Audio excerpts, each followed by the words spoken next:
오늘 보실 하나님 말씀은 마가복음 14장 32절부터 42절입니다. 마가복음 14장 32절서부터 42절 말씀 보겠습니다.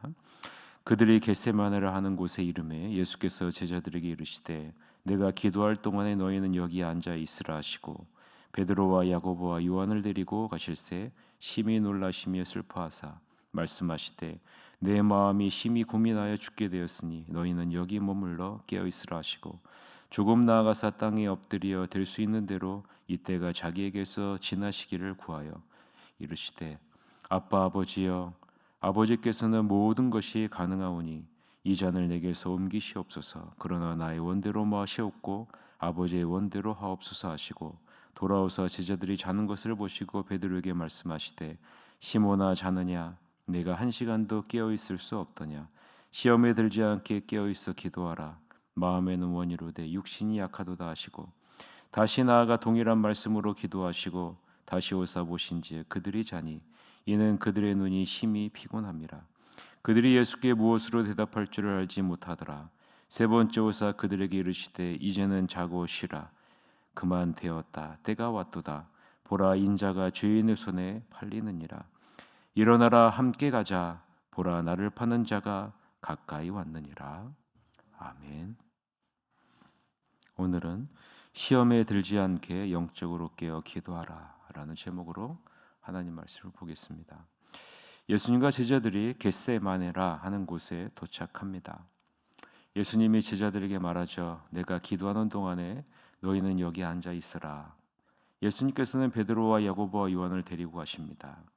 예수님은 두려움과 깊은 근심에 빠지시죠. 예수님은 제자들에게 지금 나는 심히 괴로워 죽을 것 같다. 여기서 나와 함께 깨어 있어라. 그렇게 말씀하시고 조금 더 나아가서 땅에 엎드리셔서 피할 길을 위해 기도하십니다. 아빠 아버지, 아버지께서는 나를 여기서 벗어나게 하실 수 있습니다. 이 잔을 내게서 거두어 주십시오. 그러나 내가 원하는 대로 하지 마시고 아버지께서 원하는 대로 행하세요.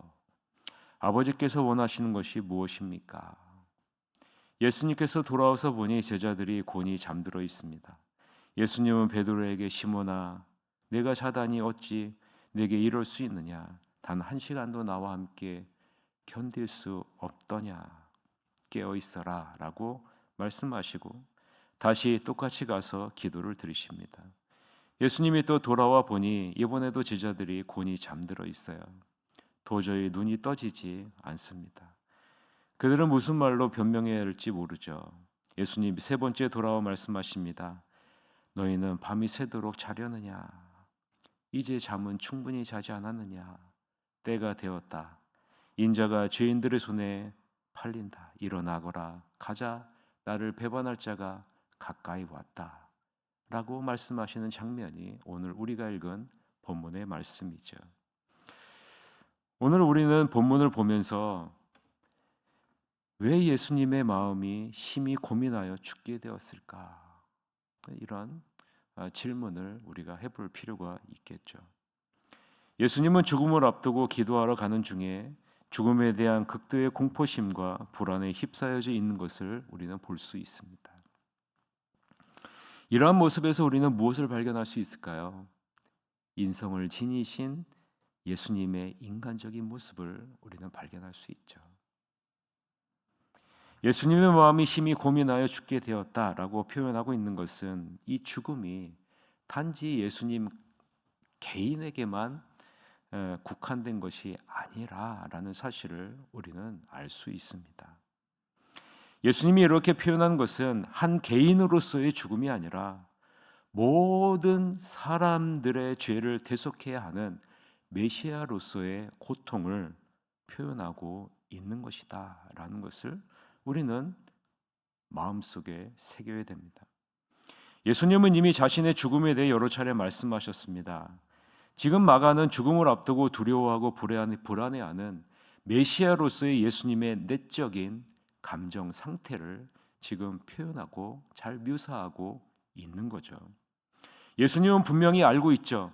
죄에 대한 하나님의 심판의 무게가 어떠한지, 죄에 대한 하나님의 심판의 무게가 어떠한지를 예수님은 알고 있는 거예요. 그래서 뭐라고 말씀하십니까? 심히 괴로워 죽을 것 같다. 심히 괴로워 죽을 것 같다. 여러분, 예수님이 말씀하시는 이 잔이 의미하는 것이 무엇인지 아시잖아요. 이 잔은 하나님의 진노를 은유적으로 비유한 것 아니겠습니까? 하나님이 의로운 재판관이 되셔서 심판하심으로 죄인에게 이 진노를 퍼부으실 것이다 라는 거죠. 그 모든 잔을 예수님이 지금 감당하신다라는 거죠.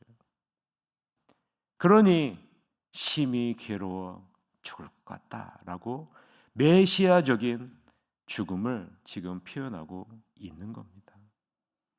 지금 예수님이 지려고 하는 십자가는 이러한 모든 죄에 대한 하나님의 진노를 예수님이 다 받으셔서 죄에 대한 화목제물이 되심으로 하나님의 진노를 가라앉히시겠다라는 거죠. 우리에게 임할 하나님의 진노, 그 진노를 예수님이 대신 담당하신다라는 말입니다. 예수님의 모습을 한번 보세요. 예수님은 제자들에게 완전히 버려짐을 당하지 않습니까?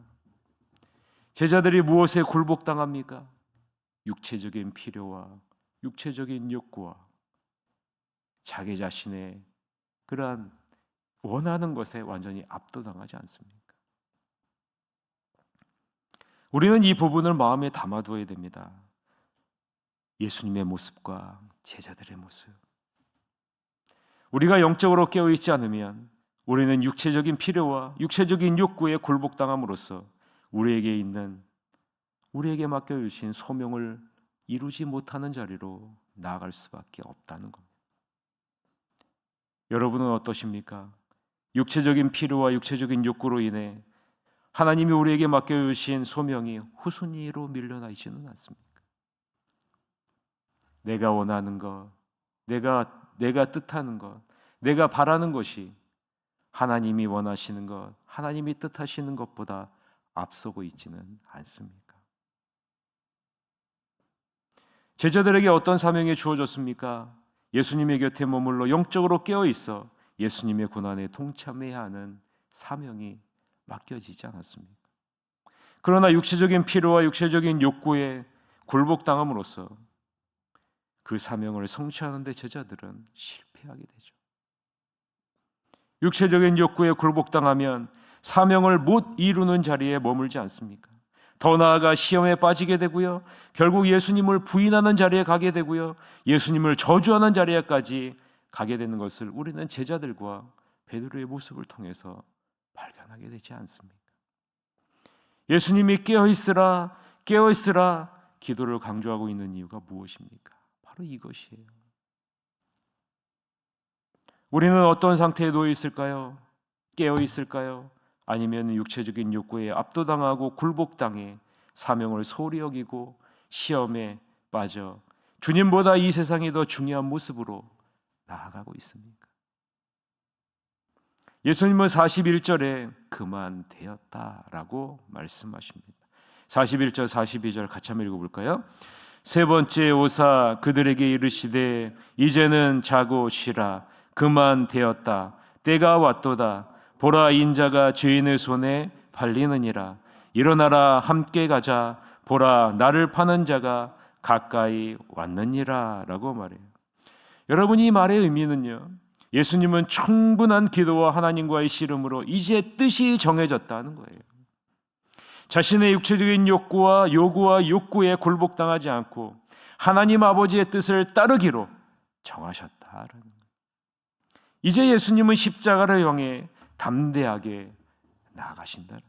그 진노의 잔을 담대하게 마시시겠다라는 거죠. 예수님은 충분한 기도의 시간을 통해 하나님의 뜻이 무엇인지를 다시 한번 확인하게 되었다라는 거예요. 그래서 육체적인 욕구나 육체적인 요구나 내 자신의 뜻이 아니라 하나님의 뜻과 하나님의 사명에 압도되어 하나님이 원하시는 그 길을 담대하게 걸어가게 되었다. 사명을 감당하는 자리로 나아가게 되었다라는 말이죠. 충분한 기도 시간과 충분히 하나님의 뜻을 구하는 시간을 갖지 않으면 우리는 절대로 영적으로 깨어 있을 수도 없고 하나님이 맡겨주신 사명을 이루는 자리로 나아갈 수도 없다는 것을 예수님이 친히 우리에게 보여주고 있는 거예요. 육체적인 욕구와 이 세상의 요구에 압도당하고 굴복당하여 순응하는 삶을 기도하지 않으면, 충분한 기도 시간과 하나님의 뜻을 구하는 이 씨름이 없이는 절대로 하나님이 우리에게 맡겨진 사명을 이룰 수 없다는 거죠. 제자들의 모습을 보십시오. 충분히 잠을 잤다, 충분히 잠을 자지 않았느냐라는 이 예수님의 말씀. 그 결과가 어떻습니까? 충분히 기도하고 하나님과 씨름한 예수님은 자신에게 다가오는 죽음을 겸허히 받아들이고 하나님의 뜻과 사명에 압도되어 그 사명을 향해 담대하게 나아가는 반면에, 충분히 잠을 잔 제자들은 어떻습니까? 다가오는 유혹과 어려움에 압도되어 넘어지고 쓰러지게 되는 것을 우리는 바라보게 되죠. 하나님의 뜻을 거스르는 자리로 나아가게 되고요, 하나님을 철저하게 배신하는 자리로 나아가게 됩니다. 예수님은 제자들에게 말합니다. 이제까지 잔 것이 충분하지 않느냐? 이제는 깨어날 시간이지 않느냐? 이제까지 잔 것으로 충분하지 않느냐? 이제는 깨어날 시간이지 않느냐? 어찌 보면 이 예수님의 말씀은 지금 우리에게 하는 말씀이 아닐까, 지금 나에게 하는 말씀이 아닐까 하는 묵상을 하게 됩니다. 지금까지 충분히 자지 않았느냐? 이제는 깨어.